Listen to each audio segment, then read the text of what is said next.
It became the #2 banking center, although it didn't do much else. Well, it's got the Hornets over there. No, it's not the Hornets. What do they call themselves now? Bobcats, that's right. The Hornets were Charlotte. They got the hell out of Charlotte. But Charlotte came back. Are you from Charlotte or something? Ah, good man. Aha.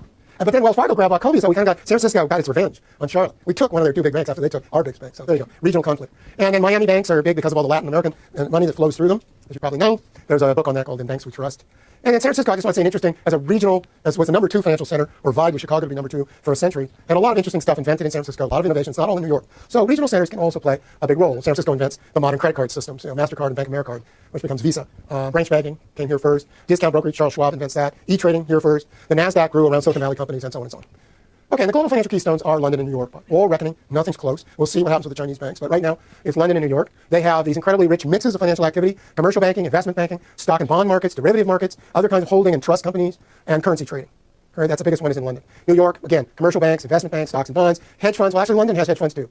I should have put that in there. Insurance. London's kind of lost out on insurance. It used to be very big in global insurance, but actually Amsterdam's bigger. Where's that huge one? Maybe it's in Rotterdam. I don't know. And insurance, up in Hartford, that's kind of part of Greater New York.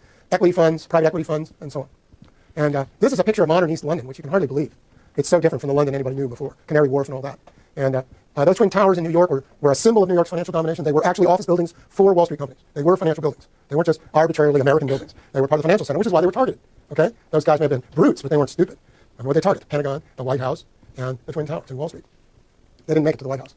Now, London versus New York, kind of interesting. The competition to be the global major domo is interesting. It's like the mafia, who's going to be in charge here. And New York got the top during World War II. London, with the Eurodollar market, kind of surged ahead of New York in the 60s. New York was very annoyed by that. New York goes through this crisis in the 70s, the neoliberal one that Harvey talks about. New York is worried about its position in the world, its general economy, and comes back with a roar in the 80s. And don't think that the financiers then weren't key backers for Reagan's neoliberal revolution to deregulate American banking so they can compete better with London banking. A lot of it was aimed at that. And Harvey, I don't remember if Harvey talks about that, but I don't think he does. Not directly? Okay. So, and then Reagan was also good because when Volcker jacked up the interest rates, all this money came pouring in, plus Reagan's reputation as kind of the great president, the restorer of American prestige after Vietnam and the meltdown and the crisis of the 70s and so on. So New York gets back on top. Meanwhile, London is hurting. The pound is getting pounded. The banking system is being seen as old and stuffy. The insurance, Lloyd's goes through this collapse. The greatest reinsurance company in the world essentially goes under. And there's still the Lloyd's name around, but, well, it still exists, but it was a huge blow to London's dominance of insurance. But then what happens? Thatcher, once she's cleaned out the unions and all, says, let's reform finance. What's the most important thing in England? The financial industry. So Thatcher is like that with the City of London, the financiers. City of London means Wall Street in Europe, in Britain. When you say the city, it means it's the same as us saying Wall Street. And they had this thing they called the Big Bang, which was this major house cleaning and deregulation of British banks, which swept out a lot of the old British bankers, brought in global banks, global financiers, and upgraded the whole operation, made it quicker and zippier, and also, of course, deregulated a lot of it, which we'll see when we talk about havens. And then New York does very well in the 90s because of the stock boom. America's getting richer. The economy's doing well compared to the European economy. British economy's kind of reviving, but the U.S. is really doing well, and the stock values are going boom. And New York is looking great. And this hedge funds and all these new devices are being invented. I probably should have put in hedge funds here. The derivative markets, although they're not centered in New York, but the hedge funds are. Well, they're in Connecticut, but it's the same. And then, of course, the bubble bursts in 2000. You get Oxley-Sarbanes. New York gets more regulated, and oops, back comes London. And so London develops its own derivatives markets to compete with Chicago, the so-called Life Exchange, spectacular growth in shipping, brokerage, accounting, law, passes New York in investment banking, basically IPOs in 2002, and dominates the foreign exchange, currency exchange markets. And we'll see, of course, when we talk about commodity markets, gold markets and oil markets, London and New York also vying over those. Yeah. That was the reform of 2002, I think was passed, based on all the insider trading and other kind of corruption that came out when the bubble burst the last time. It's the equivalent of the Dodd-Frank bill. You know, it's kind of like, oops. I guess they were corrupt. I guess we didn't regulate them enough. Let's try to clean up the Augean stables. But they didn't do enough. It's mostly accounting reforms. It was accounting reforms so you couldn't cook the books. So what the banks did is they just put everything off the books in the 2000s. But that solved that. Plus hedge funds are unregulated, so they don't have to show their books. So, and so on and so on. Because you go to Congress and get them to pass a law that says we shall not regulate you. And that costs you a certain amount of money, but it's only a percentage of your take. Congressmen are much cheaper than regulations. Global financial centers. Okay, well, things are shifting again, though. Will London and New York be on top all the way, all along? Well, no. Times change. And I guess I should reverse this. I talk about Europe first. With the integration of the European system, the Euro system in the 2000s, Europe has done very well financially. And London doesn't dominate European finance the way it did. You're getting much more development in places like Frankfurt and Munich and Milan that were not major financial centers before, and even Madrid. So European finance has really developed in the last 10 to 20 years, but particularly with the Euro system. That's why they don't want to see it go away, because of Greece.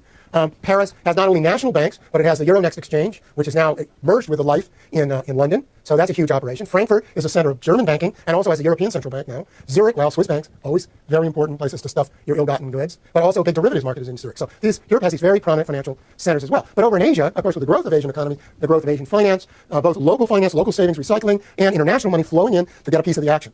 A lot of that. So these are mostly in these mega cities like Singapore and Shanghai. Not so much in Beijing, because Beijing's a government city and a tech city, but not so much a financial city. Shanghai and Hong Kong, and even Shenzhen has a big exchange now. And of course, Tokyo as well. Big sovereign wealth funds in the Persian Gulf, and massive flows of external investment from Europe and North America into Asia. Interesting enough, though, New York still recycles a lot of savings from Asia. Asian investors going, or from the Gulf, put their money in New York, where it's to be invested by New York operators, not by Asians. But it is possible that, when we talk about industrial shift to China, industrial shift to Asia, that we're seeing also financial centers. San Francisco got a piece of the action because California grew so much as part of the American economy late in the day, right? Well, that's what's happening with East Asia now. And so we should expect those financial centers to remain very large and possibly get bigger and even become, for a while people talked about Tokyo in the same breath with London and New York. Then when the Japanese economy got into trouble in the 90s, 2000s, that talk kind of went away, although people still recognize Tokyo as an important player.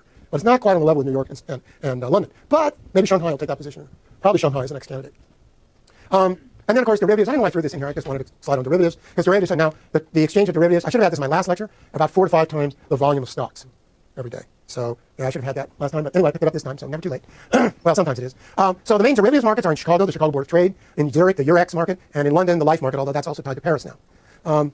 Hedge funds, which are funds that invest mostly in derivatives, are located in Greenwich, Connecticut, in Canary Wharf on the east side of London, and heavily in the Cayman Islands and other island refuges. That, by the way, is a picture of Greenwich, Connecticut. There's over 200 hedge funds out there, maybe a few fewer, because a few of them have closed their doors since 2008.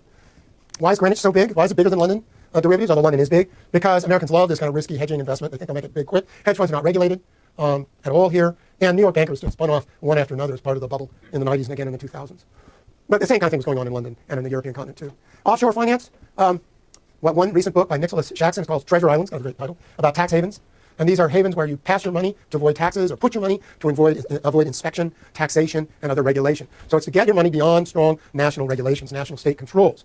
And the key havens are often islands, the Bahamas, Gibraltar, the Caymans, the Channel Islands are very big. But then there are small countries that are like islands, or that build islands for themselves like Dubai, Liechtenstein, and of course Switzerland has always been a kind of haven for black money, for money you want to keep hidden.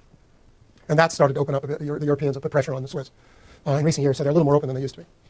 So banks will put branches in, Grand Cayman or in the Bahamas or wherever, and you will do your business with Citicorp or your business with Deutsche Bank, whoever it is, Barclays, through one of these island havens, and nobody, it counts as having gone through the Caymans. It counts as having gone through the Bahamas, not through London or New York. And the hedge funds love these places in particular. So that's a couple of references. Shaxson's book, this book by Britton Caton called Offshore, Dark Side of the Global Economy. So these are huge centers, huge centers that most of you have never heard of, pay no attention to, but are extremely important because they are these kind of false fronts behind which quick and dirty hot money hides. And that can be Colombian drug lords or Mexican drug lords, or it can simply be Apple and HP. And they all run their money, lots of money through these things. And Shaxson's estimates seem to me very high, but he's saying, that like half of world trade and half of World Bank transactions are run through these havens. I'm not sure if that's high, but if that isn't a bit high, but it's impressive numbers, even if it was half that. Another figure I got was the havens hold 25% of the world's wealth, 30% of U.S. multinational net profits, and 1/3 of the wealth of high net worth individuals. And that comes from a report by Merrill Lynch. I didn't make that up. Shaxson is just a journalist, but Merrill Lynch, you think, we're probably trying to tell the truth. So this is pretty, you wonder why everybody started talking about Dubai. Now, Dubai has, of course, its own oil and so on, but it is the financial haven center and the tax haven of the Middle East now. Well, it's one of them, but it's the most important there for a while. And everybody, every rich person, why do you think they had that island, in the shape of, that developed in the shape of a palm tree or whatever it was? And every island, you could own your own island? Well, who bought places there? Hold on. Oh, how quickly forget. Tiger Woods. I think, what's his name, the British soccer champion? Beckman, I think. Beckham has an island there. So those kind of mega rich were getting their own tax haven in Dubai. Well, it's generally having a bank or another financial, like trust fund or something where you put your money. Now, they may recycle it back to London where it gets used, but officially it's there in Dubai. And in terms of taxes, any interest returns you make are not taxed. Or taxed by Dubai like that, or not at all. And America can't tax Tiger Woods if his money's in Dubai. Yeah. So do countries do this on purpose to sort of attract big money to them? Oh, yeah, small countries do this. Yeah, they do it. But I was trying to see, let's see. I thought I had rewritten this. Oh, yeah. What Shaxson argues is a whole host of these are actually run out of London. They're actually British holdings, like Gibraltar, the Caymans, Isle of Man, and so on, which are not independent countries, but British protectorates, or crown, whatever they call them, crown dependencies. And so it's regulations in London cover these things, or rather don't cover them intentionally. So this was part of Thatcher's Big Bang, was to get this worldwide system of deregulated treasure islands to help the British banks play this game, so they could, meet all your needs, give you all those invaluable services you need if you're, Dr. No, or whoever you happen to be. Is that your Goldfinger? What's another? Give me. Huh? Oh, it is. Dr. No didn't have. Well, who's one of those mega guys that won some James Bond or whatever? Okay, sorry. Yeah, well, there you go. When it comes to cultural references, I'm always the worst. And of course, there's also, the offshoring of banks. I just threw this in because there are centers of offshore banking. Some of the Caribbean islands are used a lot. They use Jamaica because people speak English. Many places speak English. They'll put offshore banks. Basically doing service calls and so on. Okay, financial flows. Whoa, am I slow today? Yike! Holy smokes. That was the easy stuff, too. Oh, crap. Okay, blew that. Okay, globalization of flows. We've got capital flows, income transfers, and these things all flow through these global institutions, these global markets, and this global city system of financial centers. Okay? So 4 kinds of financial flows, and actually this will be pretty quick and easy. There's what's called foreign direct investment. And what that means is money that's going to actually invest in factories and machinery. That's the literal definition of direct investment. And it represents industrial expansion. It usually is money going out of richer countries where there's a excess of savings into rapidly developing NICs, newly industrialized countries, to get a cut of their growth, to lend to them, to invest in them, and get part of your financial cut of the surplus value. However, some of what's called FDI is actually mergers and buyouts. Is it really net investment? It's hard to say. So some of it you'd have to discount. But anyway, you can see in the 2000s here it grew very, very rapidly and then collapsed with the financial crisis. And then here's somebody trying to predict what will happen. Foreign direct investment, though, is actually the smallest of all the flows. It's the most productive, but it's the smallest. And I should have said that here because that's important in terms of our evaluation of finance overall. Second, we have banking flows. Okay, we have international loans, loans that are banks to governments, banks to business, and in some cases, state institutions, state-to-state loans, particularly from the World Bank as a state institution. And it really exploded in the 1960s and 70s. Major reasons because of the growth of dollars abroad, the rebound to the world economy and world trade, and also after 1970 with the rise in 73, which was the rise of oil prices, suddenly had a lot of OPEC countries recycling vast amounts of petrodollars back through London and New York, and then lending them out. Now that system really was the big action in the 70s, and it blew up in the early 80s with a lot of over-indebtedness of third world countries who couldn't pay, like Mexico and Brazil and Poland. And what did the states do with it? They put it in infrastructure, they put it in state banks for further loans, and then they did put it into debt repayment, and some of it into personal fortunes and corruption and so on. Securities flows. These have become very hot after 1990. They've eclipsed bank lending. Like we saw in general, securities have eclipsed banking as a major form of financial activity in our time, even with the collapse of 2008. So portfolio investment is what is meant by buying securities abroad. That's buying stocks or bonds. It can be government bonds, it can be corporate bonds, corporate stocks, across borders. That's portfolio investment. It's extremely quick. You can buy and sell very quickly. Bank loans take longer. FDI takes even longer. I should have said all this. Whatever this on a slide. Anyway, I think of it later. And you can see here's investments in foreign securities from the United States in the 80s and 90s. And you can see the red lines, the total going up very rapidly as U.S. investors are investing mostly in Asia, but around the world. And it's both stocks and bonds. Mostly institutional, small investors have a very hard time getting into these kind of markets, mastering these markets, although there are avenues. And huge growth after 1990. And it's going to trigger new kind of crises, which we'll talk about in lecture 20.